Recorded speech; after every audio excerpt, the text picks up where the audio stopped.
And a special thank you once again, ladies and gentlemen. A special thank you to my guy, Ken Resnick, former AWA, former WWE announcer. Awesome stuff. Awesome, wonderful, just information that he shared. I knew I was excited to interview him, and it was a success as far as what I wanted to pick his brain. We talked before we interviewed, and very personal guy, very awesome dude, and very delighted to interview Ken Resnick. Very interesting take on Hulk Hogan, on Junkyard Dog, and just it was just really awesome. And hopefully we'll get him back on the show soon. I'm sure uh, there was so much more I want to talk about, but yeah, great stuff. All right, so as people load in the chat room, this is the 330th episode of the Pancakes and Power Slam show. Before we go any further, I want to encourage everyone to do two things. I encourage everyone to follow me at Chris Prolific on Twitter. Follow the Pancakes and Power Slam show at Crave Wrestling on Twitter. And also one more thing, I would like for people to subscribe to this show, the Pancakes and Power Slam show, on iTunes. Subscribe on iTunes. You get to listen to all the archived interviews. I don't know, probably 150 of them by now. So yeah, go subscribe on iTunes. Leave a great message so people can see how awesome the Pancakes and Power Slam show is. Let's really push this audio. It's been almost 6.5 years since the Pancakes and Power Slam show has been on the air live and in living color, getting funky like a monkey, if you will. So yeah, if you're watching this right now, go subscribe on iTunes, download the episode on Blog Talk Radio. Let's really push this audio and get and share. I mean, we have so much amazing interaction. What's up, GHP? What's up, Wild Boy? We have faithfuls every week who really make this show from a video perspective so amazing and so exciting. It's funny because I didn't start doing video for my podcast till probably, I don't know, maybe a year ago, maybe a little longer, but I think maybe a year ago, around then. So please support by downloading the audio. Go on blogtalkradio.com and support the show via audio. Download on iTunes. Have a positive review if you like the show. Don't have a positive review if you don't like it, but have a positive review if you like the show. Got a comment here that said we love the show. Really, really appreciate it. Yeah, so that's my big plug for tonight. Go and download the episode on Blog Talk Radio. Subscribe on iTunes. Listen to all the archive interviews. And here for all the people who's listening live and listen to an archive, let's do this.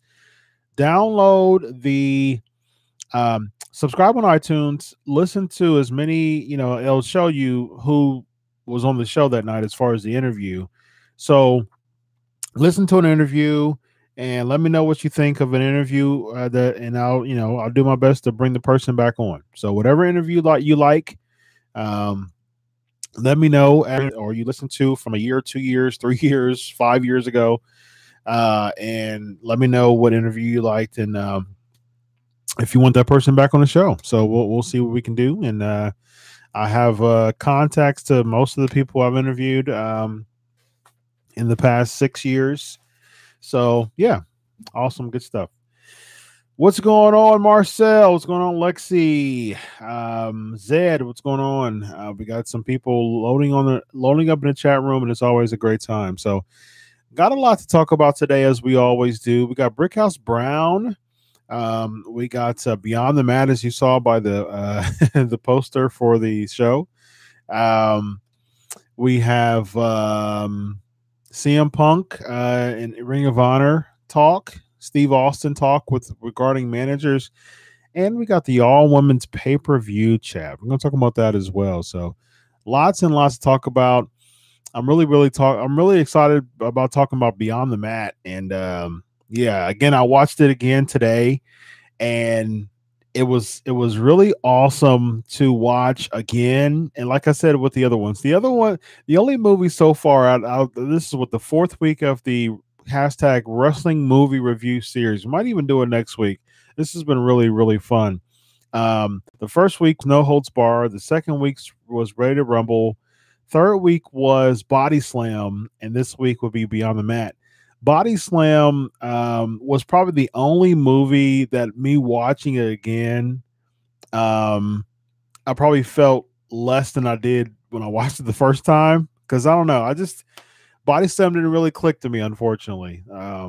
It was just really campy, really cheesy. I mean, No Holds Barred was too, and Ready to Rumble was to an extent as well, but I don't know. Body Slam was probably the only one that didn't really stick to me. So, but at the same time, Beyond the Mat was incredible. It was a really amazing documentary. We'll talk about that. Yeah.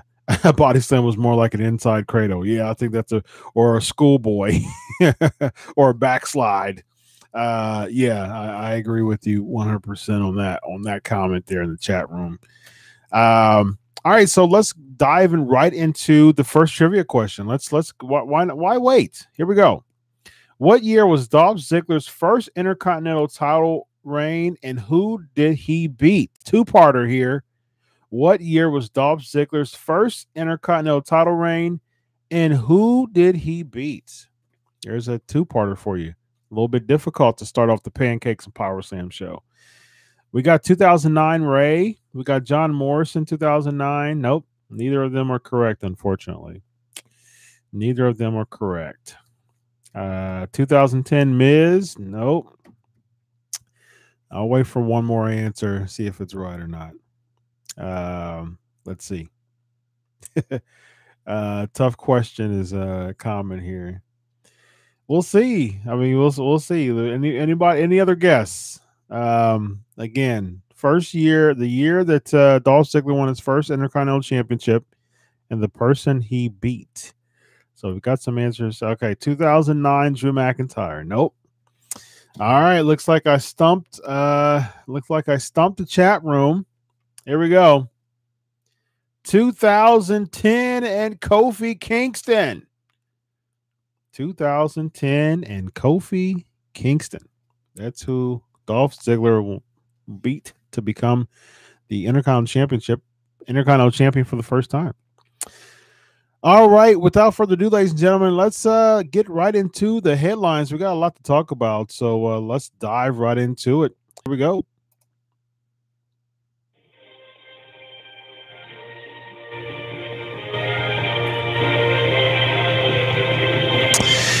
All right.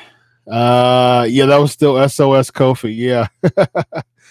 You know what's so funny? Before we talk about Brickhouse Brown here, and Evan Tech Proud is about to come. He's got actually some inside scoops on Brickhouse Brown because he's friends with B. Brian Blair.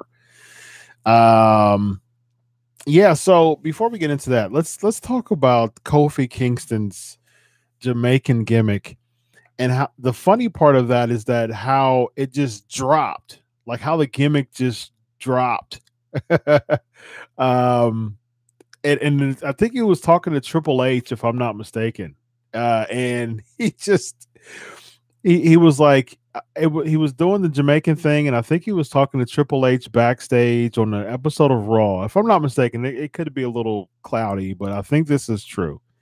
He was talking to Triple H on the backstage episode of Raw, and he was speaking in just proper English. And I think Triple H called him out and said, you know, you don't have an accent anymore, and then that just kind of dropped the whole thing. If I'm not mistaken, but that's what I recall as it dropped. So very, very interesting. LO, he's actually Ghanaian. Yeah, but he was born in Boston. I think he's tried and true U.S. citizen. I think, if I'm not mistaken, he's a Boston native. Zed's saying, yep, it was H. Yeah, cool. Okay, great. Yeah. Yeah, just random conversation with Triple H. Hey, you know, you don't have an accent. Oh, oops, my bad. What was that? What that part of the plan to drop it, or did he forget? Yeah, it's crazy because Wabo said I was right. Okay, cool. Um, I don't know. I don't. It seems like what year was it? I think it was 2011, if I'm not mistaken, that Kofi had that push. Where he beat CM Punk and Randy Orton like within seconds of each other at Survivor Series and won the match for his team. I think it was 2011 when he. Someone correct me if I'm wrong or affirm if I'm right here. I think it was 2011 when Kofi had that push when he was feuding with Randy Orton. So Gabriel saying go Pats like Kofi. Yeah. I think Shawn Michaels might have been that segment too, Zed. Yeah. Go Pats like Kofi. Yeah. I'm a Tennessee Titans guy. And the reason why I'm a Tennessee Titans guy is because I'm a diehard Ohio State fan. I'm a Columbus, Ohio native, born and bred and raised and still in Columbus. Big Buckeye fan, huge Buckeye fan. And back in the mid 90s, we had Eddie George, and one of the greatest running backs in the history of Ohio State football. And he went to Tennessee. He got drafted to Tennessee in the NFL. Before then, I liked the 49ers growing up. But I really didn't know too much about football. I just kind of picked the team. Steve Young, Joe Montana and Steve Young were real big during that time. Montana first and then Steve Young, of course. So I just kind of went with what I saw on TV a lot, which was the 49ers. And that's probably why I don't like the Cowboys. So, like, the Dallas Cowboys is like my worst favorite team because the 49ers is their rival. So the Cowboys is still my least favorite team, although they have an OSU running back as their star players. But at the same time, I like Tennessee Titans. I went from 49ers to when I started really watching football, I would say probably early to mid 90s. Big Warren Moon fan. Big Steve McNair fan before he passed. And so, So I started liking the Tennessee Titans around 95, 96. And, 22, 23 years later, 22 to 23 fans of 22 to 23 years as a Tennessee Titan fan have absolutely zero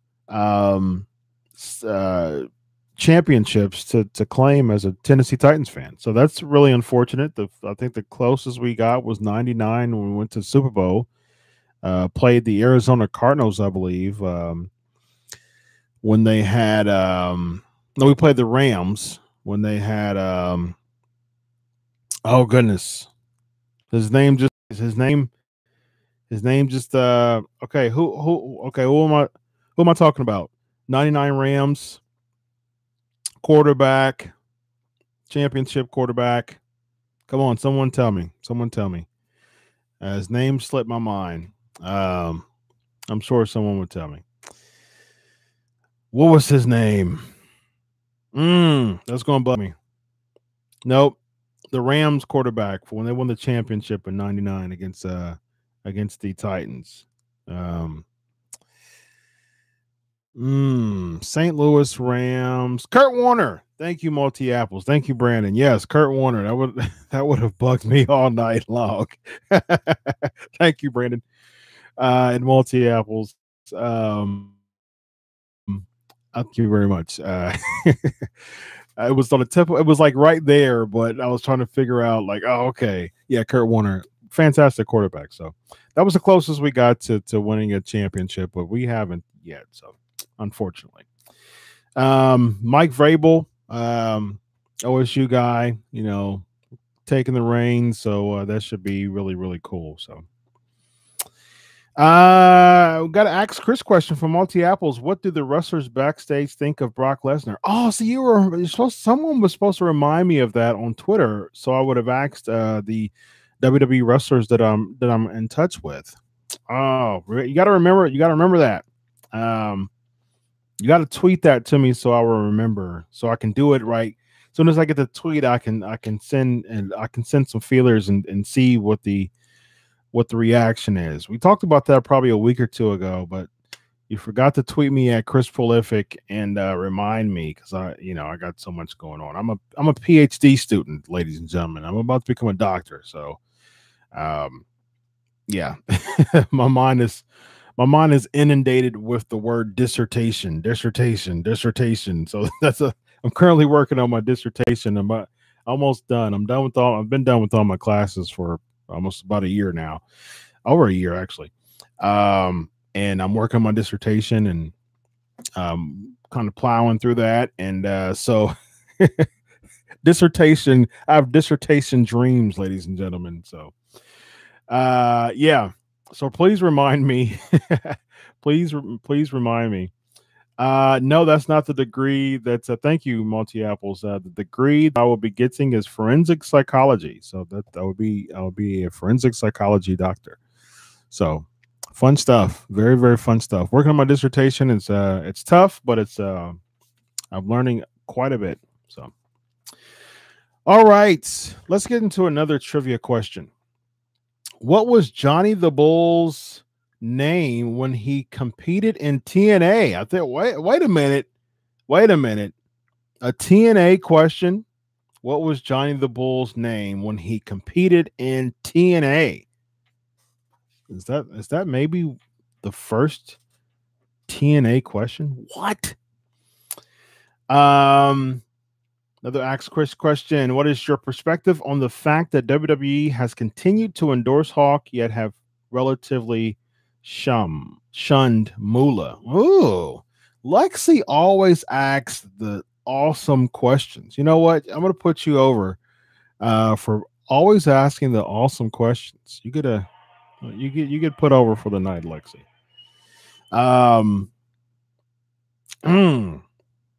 That's a good question. Okay, so endorse Hawk, but shun Moolah. Now Moolah did not, as far as I know, Moolah did not get ousted from the Hall of Fame. So I will say that. She did not get rescinded from the Hall of Fame. She got a Battle Royal name removed from her because of the public. So the WWE, if it was up to them, Moolah still would have. I mean, it would still have been the Fabulous Moolah Battle Royal. So that was totally a public thing. So and then, they reaching out to sponsors and things like that. And WWE, being a publicly traded company, they had no other option but to nix Moolah from that. So I would say that WWE, if it was up to WWE, Moolah still would have been, the Moolah Battle Royal, and she would have still had that type of honor and recognition. But because of the public, she didn't. So that was a public thing. The court of public opinion won the court case between, them and WWE. And the court of public opinion, that's the judge, jury, and the executioner, and quite a bit of things nowadays, especially since the social media is it's the thing, as far as opinions nowadays. So good question. Ask Chris, what do you think of WWE whitewashing the Ultimate Warrior's past and having an award named after him? Another good question. Really, really good question. I think I don't necessarily think that WWE's whitewashing Ultimate Warrior's past, because for a long time they, communicate with him with a 100-foot pole. We don't want you to come close to WWE. So so his personal, here's the thing. Let me say this, and I mean it in the greatest sincerity. I think that sometimes the public gets very insensitive. Not and let me preface this by saying a lot of the things that the Ultimate Warrior said was ridiculous, including races in cases, which I didn't like. Um, and so anything that deals with racism and things like that is just ridiculous. I will say this though, and this isn't necessarily an Ultimate Warrior's defense because I don't defend most of the things that he said because they were quite heinous. Um, but there's some things that was simply his opinion on issues. So I'll say that. So if you want to if you want to criticize the Ultimate Warrior for things that he said about just races and things like that is ridiculous. But if he feels a certain way towards a movement or an issue, that's his opinion. And even if I disagree with it, that's his opinion. So I mean that's that's that. I can't I can't I can't. This is what I'll say. This is what I'll say. I can't call myself tolerant towards something if I'm intolerant toward a differing opinion. I'll say that. So, even if I don't agree with the opinion, if it's their opinion, it might be ridiculous. It might sound stupid, but it's that. Now, if you're just straight up just okay, if you say I don't believe this or I think this is I'm not okay with this or I feel different toward this thing, that's one thing. But if you're just like straight up, slandering and just totally bashing someone or something, that's ridiculous to me. I mean, that's uncalled for. But and I think WWE was aware of that. WWE, at the end of the day, WWE is a big PR. I mean, they're a publicly traded company, so PR is one of the most important aspects about WWE. So if it doesn't please the court of public opinion, so to speak, if it doesn't please the shareholders, the stockholders, the viewers as a whole, that's one of those things that they're gonna treat it very lightly. They're gonna be very serious about it. So, but as we're seeing, the WWE stock is at record highs. It's funny that WWE had record low Raw ratings this year. The same year, 2018, out of 25 years of WWE Raw content, they have had record low viewers this year, but record high stock prices. That to me, that is insane to me. It just seems absurd. Like I don't know how I don't understand how companies and networks feel like they can invest in WWE, but I tell you what, man, the very fact that it's a well-oiled machine and there's company vice presidents, they're doing fantastic. JumpTube is mentioning that it's up 400% over the past year. That is crazy. That is absolutely crazy. But viewers are down. Like I said, record lows in 25 years. But even with record lows, they're up, as JumpTube is alluding, 400% from last year. Got a deal with Fox, the first ever they're able to separate, not only separate Raw and SmackDown with different networks, but because things USA and CW and all those, they were under the same umbrella. But with WWE now, with Raw and SmackDown come the fall of 2019, not only are they on different networks, but now they're with different parent companies. Now that's huge. That is absolutely huge. The very fact that SmackDown, that's typically known as the B show, can sit there and like just totally totally present the SmackDown brand, that's the V show, to be on Fox Network, one of the biggest parent companies of all television. That's kudos to them. You can't really say that. So Vince McHustle has the touch in the power. Yes, there you go. Absolutely. All right. I think we had a let's see. Yes, I believe Sci-Fi was also owned by was it Disney? If I'm not mistaken, or the USA. I think Sci-Fi was also owned by the same parent company as USA. So, yeah.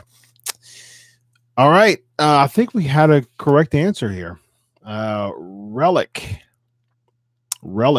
which is killer spelled backwards. How about that? So yeah, we're writing Evan Tech Proud. He's in Baltimore. I think he told me, he texted me and let me know that there was some flooding going on. He has some information about Brickhouse Brown. We'll save Brickhouse Brown and wait for him to call in if he's able to. There's some crazy weather going on there in Baltimore. But we'll save that for what he has, the scoops that he has, if he's able to come. If he's not, we'll cover it regardless. Let's talk about Stephanie McMahon though.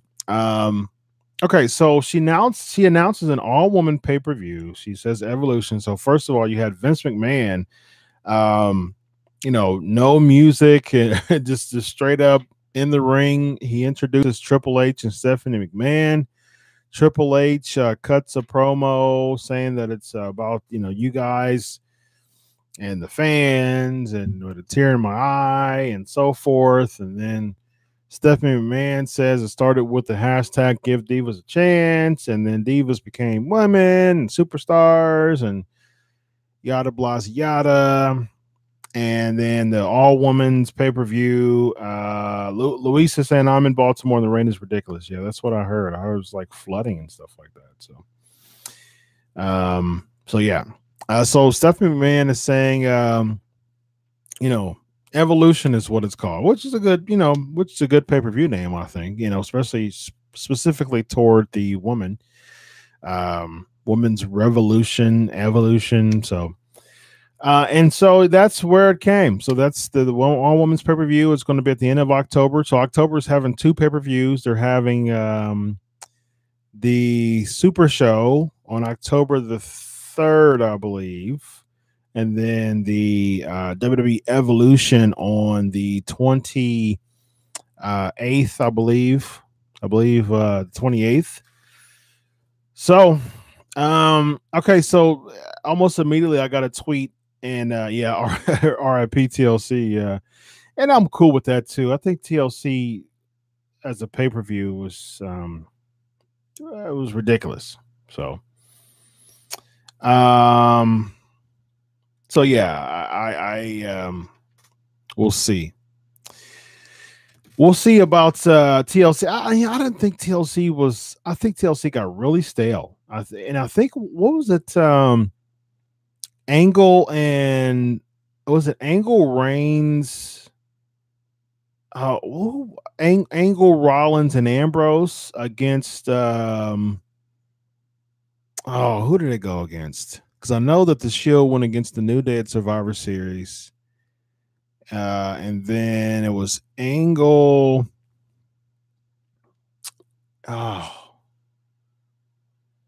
Angle. Because Roman Reigns had the mumps. And so it was Angle, Rollins, and Kane, Braun, the Bar. Okay, that was at TLC last year, right? Kane, Braun, the Bar, or was it the Miz? Was it the Miz's thing too, or like didn't the Miz have something to do with that? At TLC last year. 10-3 Kane, Miz, Braun, and the Bar. Okay, yeah. Okay, cool. No, you got to remember multi-apples. I appreciate the tweet, but you got to remember. You got to tell me like tomorrow or something like that. So I remember at the time. I can't do it right now. So you gotta tell me like tomorrow or something when I'll be able to do it. Okay, cool. Thank you for that. 3-on-5 handicap match. Brickhouse Brown's wiki page saying that he died on 7/2018. Okay, so that's the thing. So Brian Blair from the Killer Bees announced that he was dead. And then he woke up. So I believe in miracles, and he woke up and told his mom that he was hungry. So that he was pronounced dead as far as I know, and yeah, I mean he woke back up. So there's some new stuff I believe that if Evan's able to come on tonight, we'll find that out. But Evan told me earlier today, and so if he's able to, we'll talk about it. If not, I'll share what he shared to me. So yeah, as far as Evolution is concerned, I'm not too wild. Joker says my birthday's Tuesday 10/2, so 10/3 can't be right. Let me find out when that Super Show is. I don't remember what day it is. The WWE, the one in Australia, the Super Show. Let me see. WWE Super Show. I think it's called the Super Show, right? In Australia. Somebody find that for me. I got another Ask Chris question too. That's cool.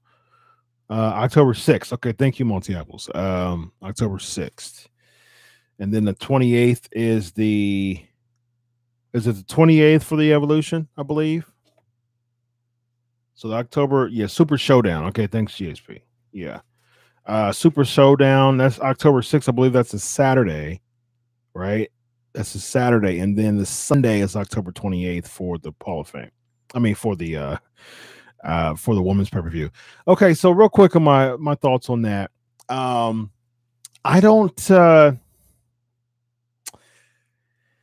I wish that it was booked a little better. I understand the speech and the setup and all that, but I'm still a big fan of kayfabe. I think that you can kayfabe. Rather saw a kayfabe way to announce that, like maybe next week. You have Ronda Rousey and Alexa Bliss go at it. I would have even done it after Survivor Series. I would have had some type of probably.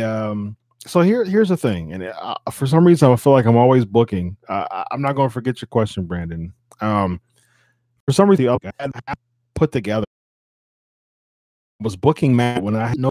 So look, done it. So and for the title at this pay-per-view, I think that's would have been the biggest draw. I think the Raw after SummerSlam is when we're going to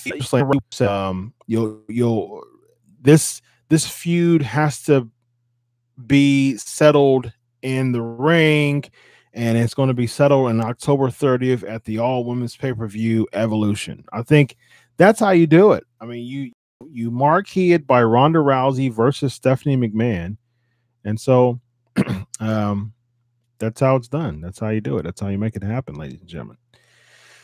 All right. So let me see. Let me see if you all can hear me at all. And see me. Let me get some confirmation here from the live stream as far as where we're at. Okay, here we go. Give them some connection issues here. All right, let's see what we got. Brickhouse Brown, wiki page. Having some trouble here with the connection from the video cast. But yeah, so that's what I would have done. That's what I've done. All right, here we go. I think we're getting some. All right, you guys got it. All right, here we go. I can see you. Okay, cool. You're not seeing. I can see you. That's good stuff. All right. So, okay. So let's go to this Ask Chris question. Do you think the New Age Outlaws make the Hall of Fame? Yeah, I do. Why not? I mean, yeah. See, that's tough because do you do the New Age Outlaws by themselves or do you do DX as a whole? If you do DX as a whole, that means that you have Shawn Michaels and Triple H with 2 Hall of Fame rings, and you don't want to get to the point where like a variety of people have more than one Hall of Fame rings. So right now Flair's the only person who has 2 WWE Hall of Fame rings. I don't think you want to do it with a lot of people, because if you do DX, Michaels will have 2. I can see Hunter going. Of course, Hunter is going to go in by himself. He's probably going to lead one. So that means that Hunter would go in by himself. But if you put DX in, that means that he'll have a ring as a faction before singles, which doesn't make sense to me. So,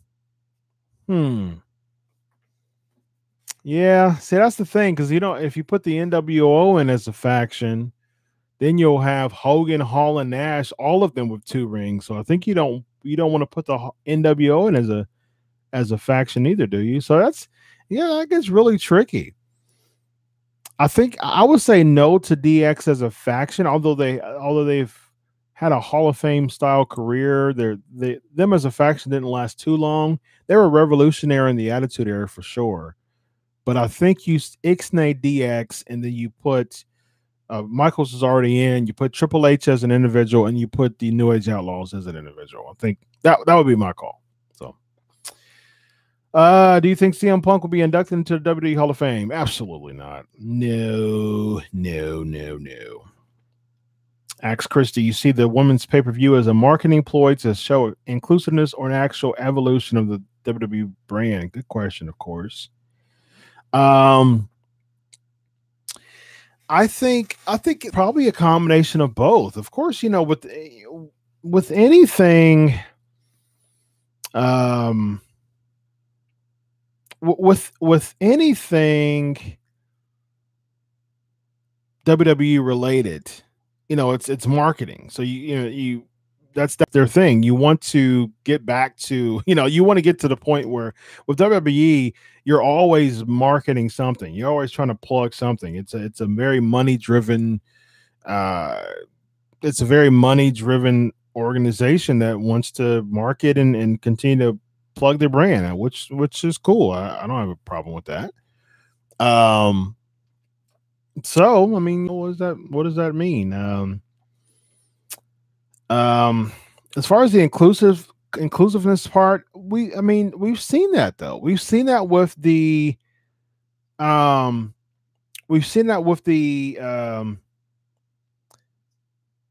with all of the first evers, with the first ever Royal Rumble, with the first ever Elimination Chamber women's, with the first ever steel cage match, Hell in a Cell. So there was plenty of first evers, that we've had in the past couple of years. So, they've been including.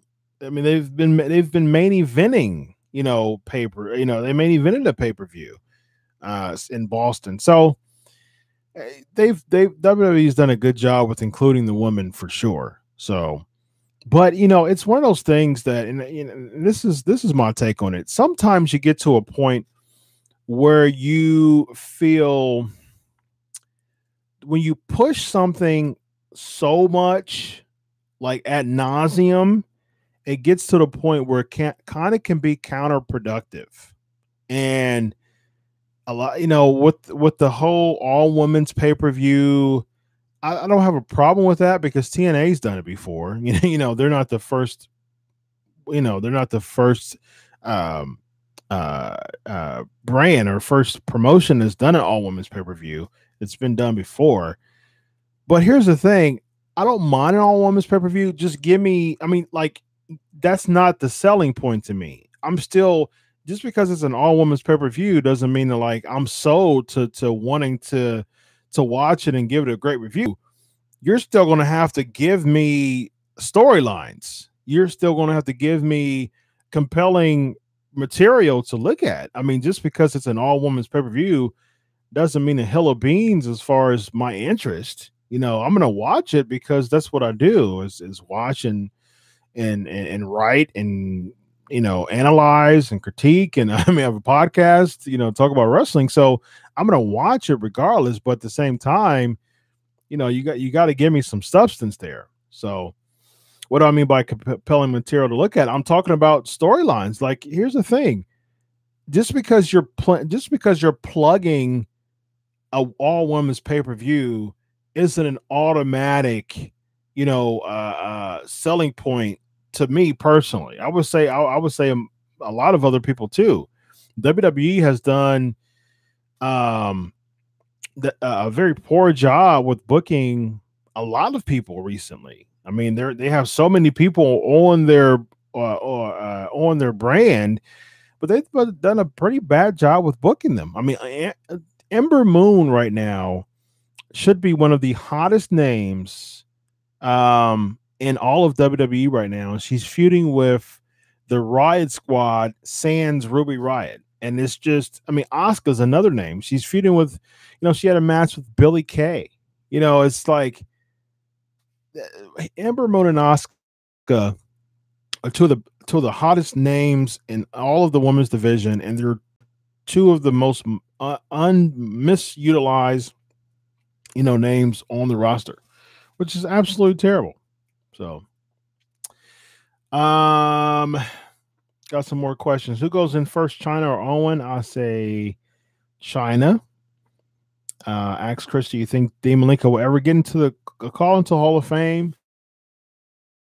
That's tough. That's tough.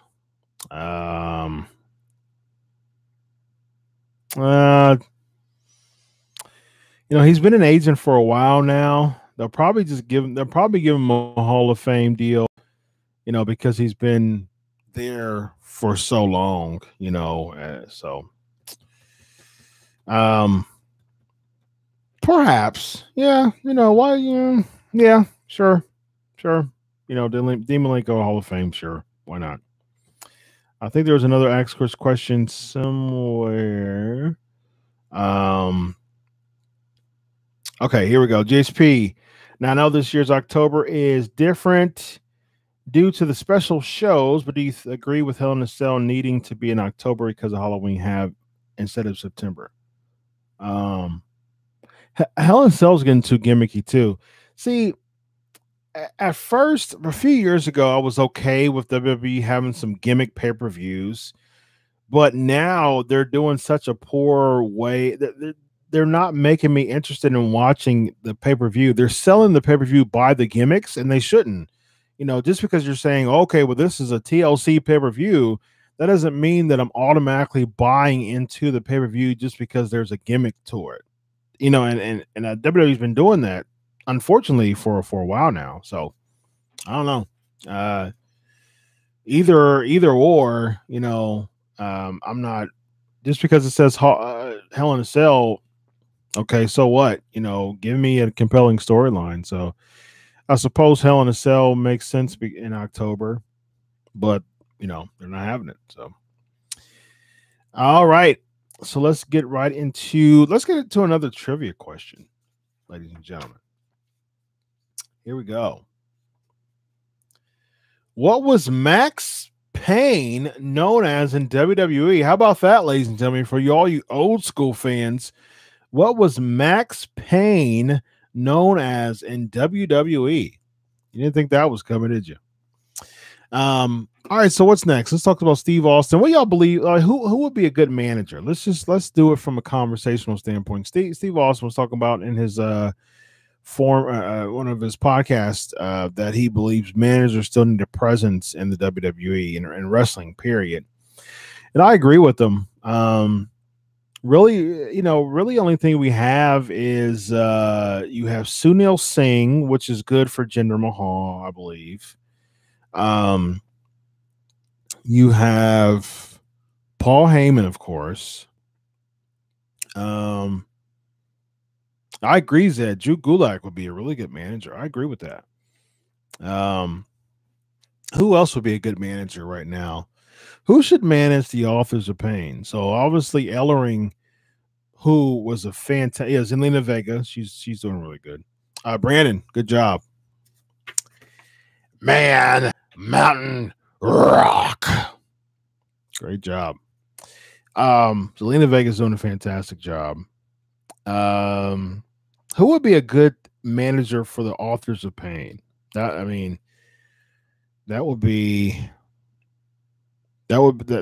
the question I'm like right now. So yeah, heck of a name that is. I agree. Who can manage the Authors of Pain right now? Because Paul Ellering was a fantastic manager for Authors of Pain in NXT, but for some odd reason, they wrote him off as the manager of Authors of Pain. Paige is currently GM, and I think she's doing a pretty decent job. I'm actually getting impressed with Paige's GM. She's fitting right in. So what else do you think? Who should manage the Authors of Pain right now? Because they did they basically broke the fourth wall with them on this week, and they had them cut a promo. Oh, they had them cut a promo. What in the world? Why would you have them cut a promo? Their whole point was they're supposed to be just henchmen, just kind of mercenaries. Why would you put a mic with them? And that segment with them and Titus Worldwide was one of the oddest segments in all of Raw, because you put a mic on Authors of Pain. That was an absolutely terrible idea. I have no idea who would even think about that and approving that before it happened. That was terrible. Armando Estrada, I think that's a fantastic option. I've said that on my show before. That would be my choice of managing Authors of Pain. I totally agree with that. Kalisto, Sandow, yes, absolutely. Sandow will be a fantastic manager. Abraham Washington, sure. Yeah. If you make sure to stay PC, he'll be a good manager for sure. If you want Finn managing them, he led the Bullet Club when he was Prince Devitt. We'll see. So Hogan, no, I do not want to see Hogan as a manager, brother. Yes, Eric Rowan and Luke Harper are still a tag team. They are the tag team champions on SmackDown, actually. The Bludgeon Brothers. Reza Ramon as a manager. No, I don't see that. I think Damian Sandow was probably the best one I've seen so far. So, I'm just tuning in now, Chris. You may have discussed this already, but Randy's promo was great tonight.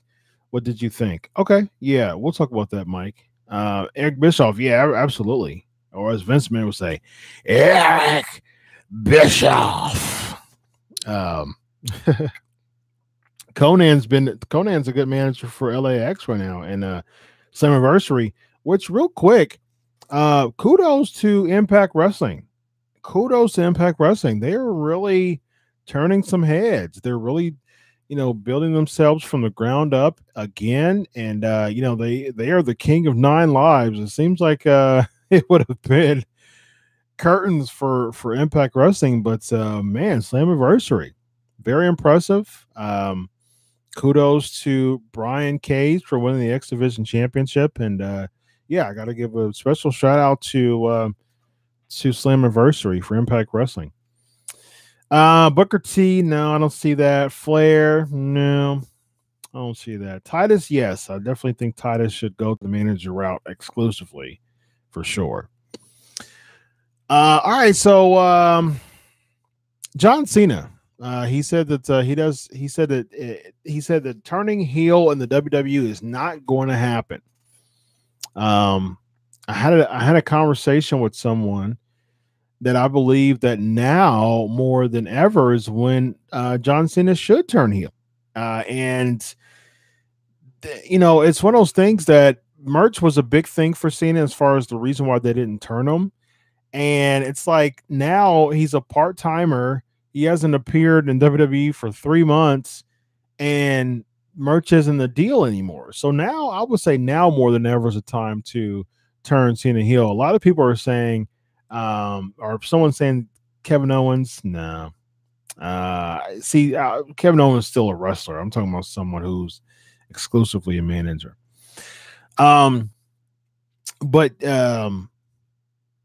Yeah. So I think now is a good time to turn Cena heel, and people are saying that, you know, he's too old and things like that. But here's the thing: Cena's 41 right now, and Hulk Hogan was almost 43 years old when when the NWO formed in July of '96. So I think that Cena would be perfect. I mean, Hogan was just about 43 and it added, you know, a dozen years in his career. So why not turn Cena heel right now? I mean, why not have Cena, to have a faction of some heels? I mean, why not do it? You know, now's a good time to turn Cena heel. I think that I made some type of booking for that too. I forgot what it was, but I did book for that too. I think it was I had Cena come from the crowd. I think he turns on that's who I but then he turns on AJ instead and just beats the snot out of him. In order for John Cena to have an actual heel turn, he has to turn on someone who's a really huge baby face. Like you can't do it, like you can't turn on Roman Reigns because you'll get cheered. I'm a Roman Reigns guy, everybody knows that, but you can't turn on Roman Reigns because you'll get cheered. So if you have to do it to a baby, like a huge baby face. And I would say probably AJ Styles is the biggest baby face right now. So X Chris, how would you there you go. I just said it.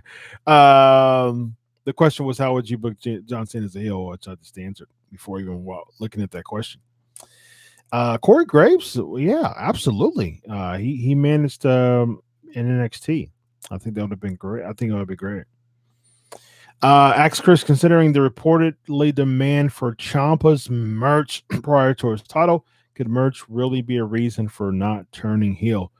Well, it was for Cena, and it has been for Roman Reigns. So, but at the same time, Rusev is booked as a heel, but Rusev Day is one of the hottest merch items now.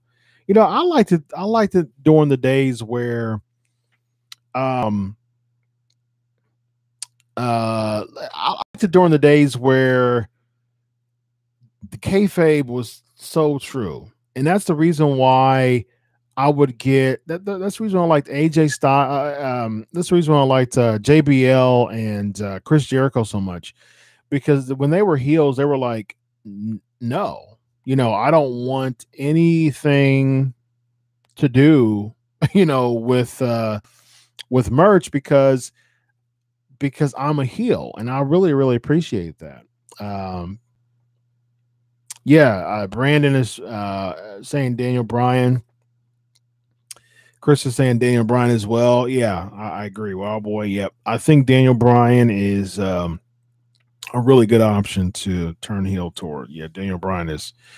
Yeah, I would even say Daniel Bryan's a stronger babyface than AJ Styles at this point. So yeah, I think that's a fantastic idea. Because Cena and Miz have some beef, of course. So what you do is you bring in Cena.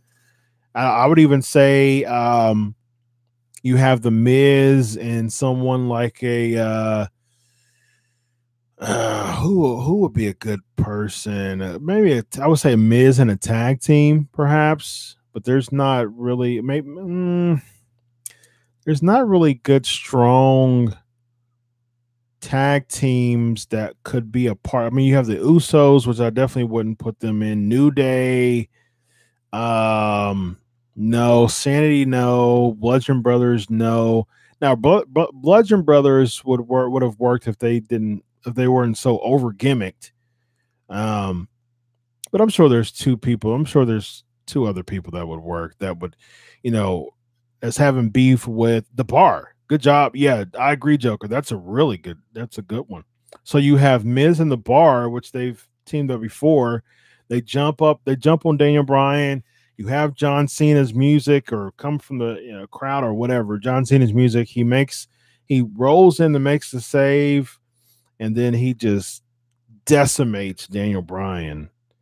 He takes off the colored merch. He's done with the colored merch. You have John Cena, The Miz, and the Bar raising their hands in victory. So that's the new stable for SmackDown. Just think about how much that would be exciting to see. No, I don't think the New Day should split up. I don't agree with that because I don't think they would be remotely successful as singles as they are right now. So absolutely not. I think they can go their separate. I mean, I think they can go into different divisions. I think as a unit, like the Four Horsemen was. Ric Flair was the main event guy. Tully and Arn was the mid card guys in the team as well. Then you had typically the U.S. champion guy, which was the Wyndham and the Luger. So yeah, I don't think I mean, Arn and Ole was teaming, and then Blanchard was the mid card guy during the original formation, and then Arn and Tully start teaming up. And so yeah, you can have them go into different divisions, but New Day is a lock. You don't split up New Day because if they split up and they go to different, and they're actually individual talent, there's no way that they would ever make a Hall of Fame to me. But now, but now they're creating a Hall of Fame career, because they're a good faction. So, all right. So what's next? We got CM Punk. So okay, ask Chris. # ask Chris if you have any more questions, and put it down right here. If you have any more questions, and I'll jump right into them. Yeah, Cena should have definitely a scruffy look, definitely some type of beard and things like that as well. So Ring of Honor reportedly interested in wanting CM Punk of the G1 Supercard for 2019, which would be huge. It's going to be in Madison Square Garden. It's one of those things. I mean, CM Punk's, he's an ROH guy. He came from ROH, so it would be a homecoming for him. But he's been very adamant about wrestling being a thing of the past. So he said in interviews leading up to his match against Mike Jackson, and he was talking about how much it's a thing of the past. He has no interest in wrestling anymore, which is hard for me to, Bully Ray said it as well. Like I can understand if one promotion kind of takes you down and makes you upset, but to say that you're just have no interest in pro wrestling, period, is really tough to really understand as a wrestling fan. So, ask Chris, you think Matt Riddle was in the crowd at NXT Brooklyn? Yeah, I do. I think Matt Riddle will be. I think there was a PWG date that he had to cancel. There was another indie date that he had to cancel. So those are usually the tried and true foreshadows of a WWE appearance. So I think that we will see Matt Riddle in NXT Brooklyn. That's my opinion. All right, Raw and SmackDown. Bully Ray would be a good AOP manager. I don't know. I think you got to have to look too, you know. So I don't know. Ask Chris. Heyman turns on Brock at SummerSlam and goes with Roman. I think that would be great. Yes, I talked about that. I talked about that last week. I kind of set the whole scene as far as what I think. I actually talked about that on the Wrestling Inc. podcast last Monday. I said that I think that Heyman should turn on Lesnar. Roman beats Lesnar and just takes him out, takes him all the way out.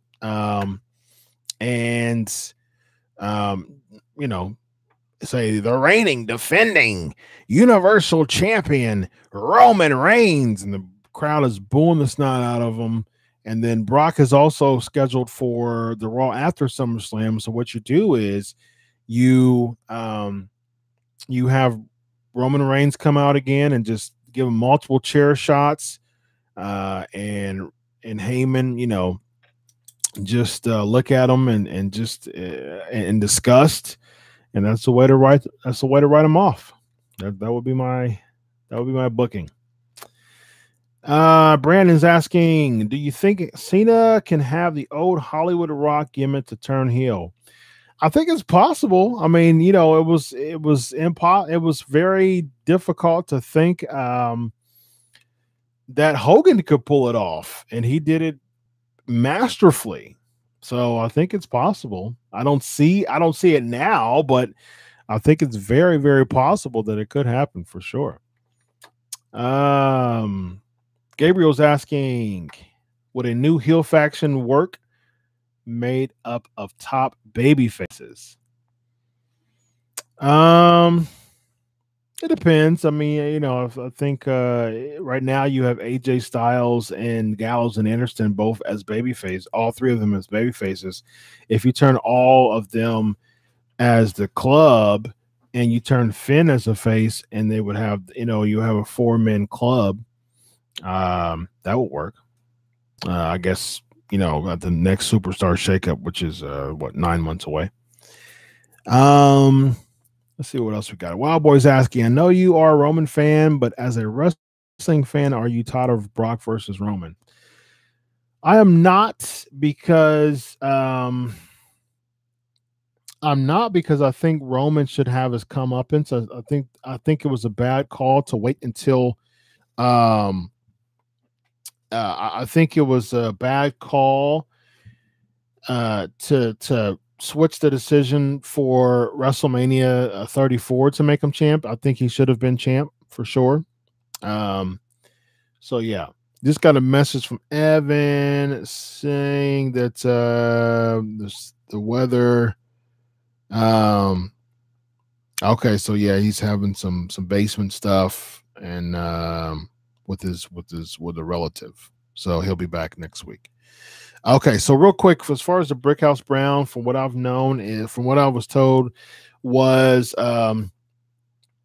Big Brian Blair announced that he was, because he was informed that he passed away, and then he woke up and told his mom, "I'm hungry," and then he was pronounced dead as far as I heard, and then he woke up. You know, that just I believe in miracles personally, and I think that's what it was. I've seen some people talk about, some call it a scientific term, which, you know, we can have an off-camera, we can have an off-show conversation of, you know, how science is a proof. You know, it's there for proof. But we'll talk. You know, follow me at Chris Prolific and talk about that away from the show. All right, ask Chris, what is your favorite story? And the Zed is asking this: what is your favorite story in the women's division on either SmackDown or Raw? I'm loving the Becky Lynch thing. Becky Lynch is one of my favorite female wrestlers, and I'm loving the fact that they're giving her a push. I love the fact that she was, you know, kind of inching up and building up those wins. with Mandy Rose and Sonya Deville. And I love there's an underdog.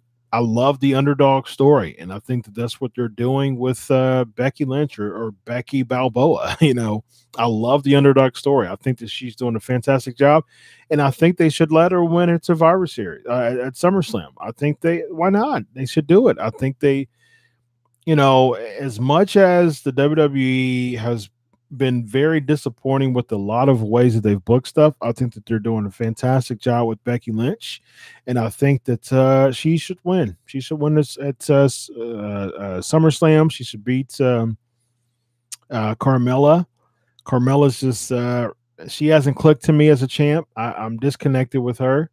They fired Ellsworth, so it seems like they're going to. It seems like she'll probably be dropping the belt. Especially since they fired Ellsworth on SmackDown recently, just last night. So yeah, just she's not connecting with me at all. So they should drop the title from her. So we'll see. Brandy's asking, what is the best match you ever saw? Mine was Bret Hart versus Mr. Perfect at SummerSlam. That's a big one. That's one that's high up there. Best match I ever saw, though. Best match I ever saw. I gotta go Steamboat Flair. That would be my yeah. We'll see. Yeah, Steamboat Flair, I think. Steamboat is my third favorite. He's in my top three. Third of all time. And so I would say Steamboat Flair. Gabriel's asking, with all the rumored titles, do you think there would be too many championships, or do you think there's too many titles already? Yeah, I think I'm okay with a lot of titles if you have a lot of people. People critique New Japan's openweight championship, but I like it. I like their titles. It's more division, it's more division focused. With the WWE, I think they should go that route too. If they have all these titles, it kind of should be division focused as well. I'm okay with the US. I'm okay with the IC. I'm cool with all that. No, why not? You've got over 50 people on the roster. It doesn't make sense if we're just seeing matches with no build to it. Chris is asking, what would be a few of your dream matches for the Evolution Women's pay-per-view? I want to see Trish versus Sasha. We kind of saw that with the Royal Rumble. As far as dream matches, where could I put Lita in a dream match as far as anybody? I think Lita and Ember Moon would be a really good match.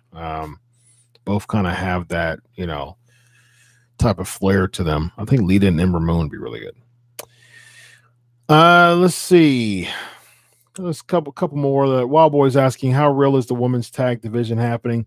Becky Lynch has said that she wanted to do it for a couple of years now. She's been pitching it over and over and over again. So absolutely.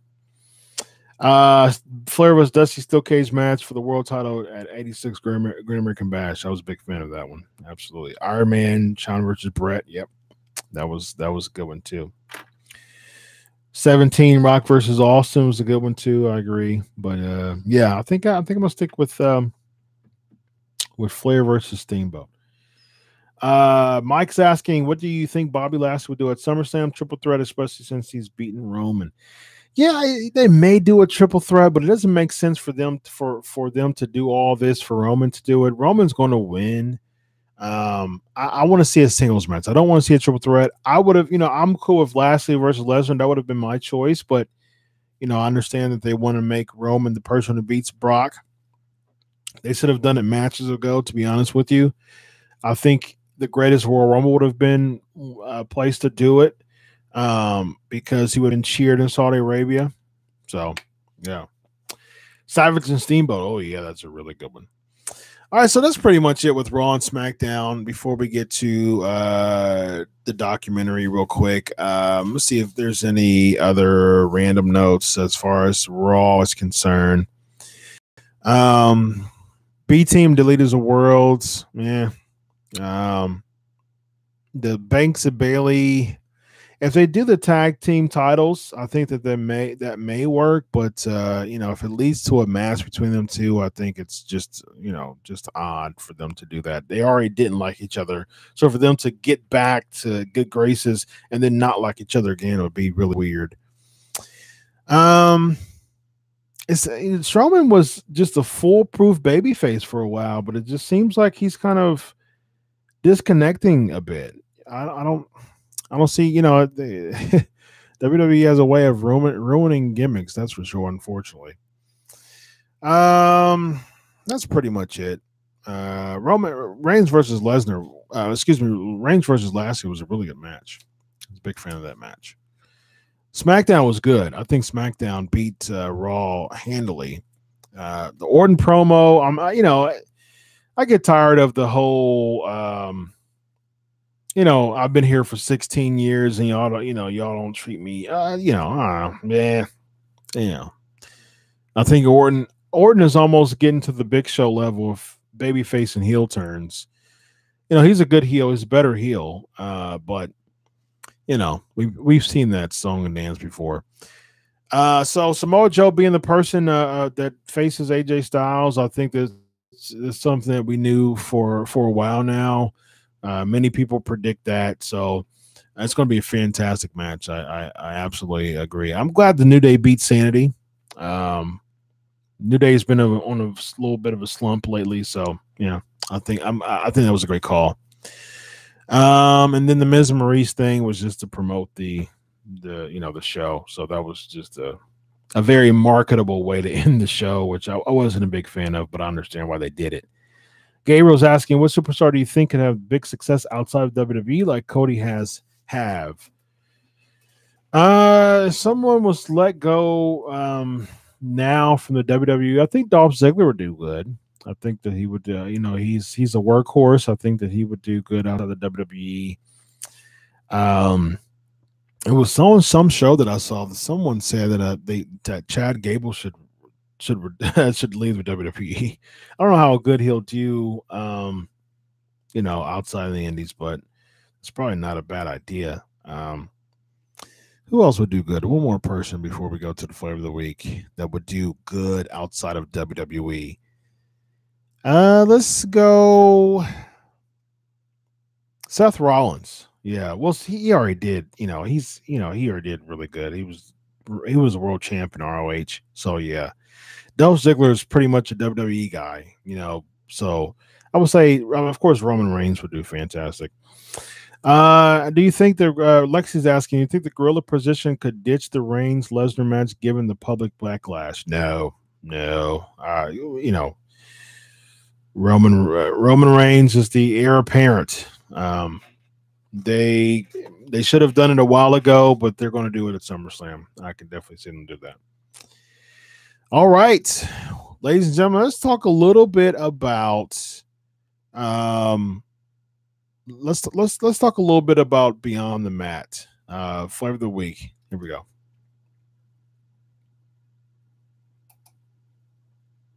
It is now time for the flavor of the week.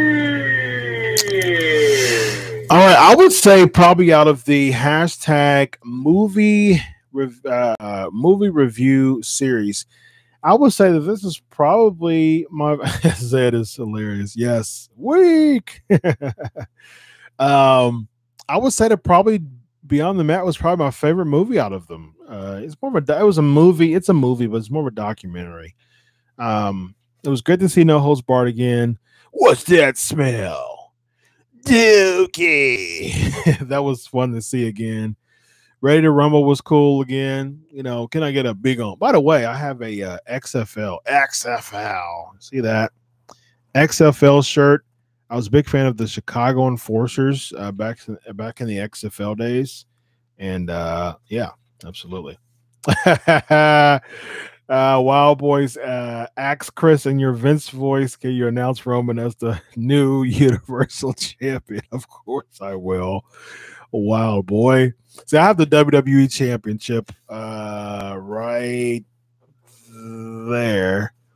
And if I had a Universal Championship, I still decided not to get the Universal Championship because I'm still not completely sold on the design with the red belt. But when Roman Reigns win the Universal Championship, Vince McMahon would come and pull a mic and he would say, "Ladies and gentlemen, I present to you the new Universal Champion, Roman Reigns." That's what he would do, ladies and gentlemen. All right, so yeah, Beyond the Mat. Yeah, I was a big fan of this. It was really good to see again, and it was just I was impressed. I was impressed. I think that Joker, I've forgotten what the Universal Belt looks like. Yeah, haven't we all? Haven't we all? Yeah, so we'll see. We'll see. Yeah, so with the Beyond the Mat, I took a lot of notes. It's probably the most notes I've taken. I took a lot for No Holds Barred too. This is probably Beyond the Mat is probably the most I've taken because there was so much. It was so action packed. It was a really good documentary. Chris said he remembers seeing it in the theaters. Yeah. So you start off. First of all, this is the first note I wrote. A cameo from Test and Giant Silva. When Vince McMahon, they were just walking around the Titan Towers. How about that? The Test was just kind of sitting down in the office, and Giant Silva was just kind of walking in the hallway. And so I guess that's just kind of what they do. They just walk around Titan Towers, and while Vince McMahon is coming down and doing his walk, you have people like Test and Giant Silva that's just like, "Hey, Vince, how's it going?" "I'm well, pal." So yeah, so that was good. That was cool to see. Test, I really like Test too. I think Test was just unsung talent. I think there was so much. I think there was so much potential in Test. I wish they would have made him ECW champ because they kind of repackaged him in ECW, and he was a really menacing heel. I think. I really wish they would have made him ECW champ. Jim Johnston, really props to Jim Johnston, man. I think that he's one of the greatest minds in music. He was talking about how he made Vader's theme song. He was just because he can just imagine. Yes, Zed. See, he said Zed says Test was great, good wrestler with an awesome theme. I was a huge mark for Test's original theme song, like the very first one. I had no idea what they were saying. I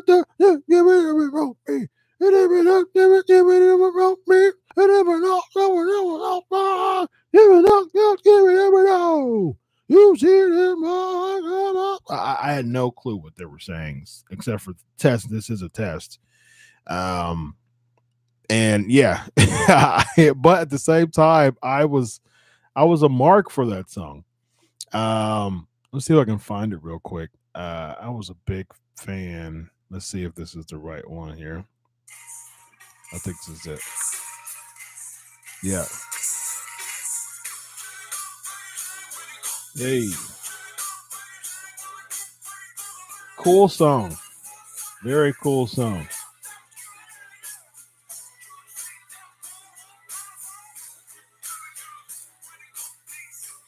That was so cool. I was a big fan of that song. I've run the gauntlet. Yes. Now, now I'm going to work out. I'm currently in back surgery, still recovering from back surgery. And that's really hard for a personal trainer to recover from back surgery because I can't exercise. And I'm keeping my weight off, but it's tough. Not to be able to exercise. I love exercising. So yeah, we'll see. All right, ladies and gentlemen, there's we're gonna wrap up here in a minute. I had back surgery. Jump Tube was asking what I had done. I had a fusion L5S1. So they like a 13-inch incision in my back, and this second back surgery I had actually 2013. I had one too. I had a microdiscectomy, but this one's the real deal. So I'm minimal movement until September. So it's been really tough for me because I love I have rods and screws in my back. Yep. So it's been really tough for someone who loves working out not to work out. So it's been really tough. Thank you, Joker, saying get better, bro. I appreciate it. Yeah, absolutely. Thank you, Zed. He's carroting what Joker is saying. Jim Johnson, real cool. The he's gonna puke segment with Draw Stuff. Thank you, Wild Boy. Praying for great recovery. I appreciate that.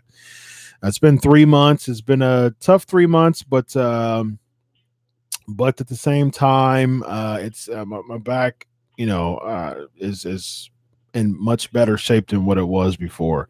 Right now, the healing is more incision area, muscle. My doctor said that you're a muscular guy, so the healing is going to be longer, to get those muscles together. Yes, the rods are permanent. Yeah, so the bone basically, so the rods are screws in there, and the bone forms over that. So and so about this time next year, the bone would form. That's how that works. So yeah, the thanks GSP recovery. He's gonna puke. So and it was cool seeing JR and Jim Cornette doing, kind of doing the whole conversing backstage with the with the big fat old camera, which is funny. And Vince kind of making a cameo saying, I gotta go. There was a spot. He was like, oh, and then, he was like, all right, I gotta go. You're going to give me a video of it. And that was really cool to see that. And then, the ECW part was really cool too. I really enjoyed that. Just the promos and just seeing how everybody would say how, Paul Heyman just revs people up, and seeing that, so that was really cool. And then it was really sad to see the whole Jake Roberts thing. Of course, now you've got, the DDP yoga, which is really cool. And then the Foley piece was really cool too. And then we got Noel, little Noel Foley. How about that? So it's been a pleasure, ladies and gentlemen. Last Ask Chris question. What's the best wrestling podcast? Ladies and gentlemen, the best wrestling podcast is the Pancakes and Powerslam Show. It's been a pleasure, ladies and gentlemen. God bless you all. Enjoy your week of wrestling. And always remember, I do it for you. Have a good week, ladies and gentlemen. God bless. Have a good night. Bye-bye.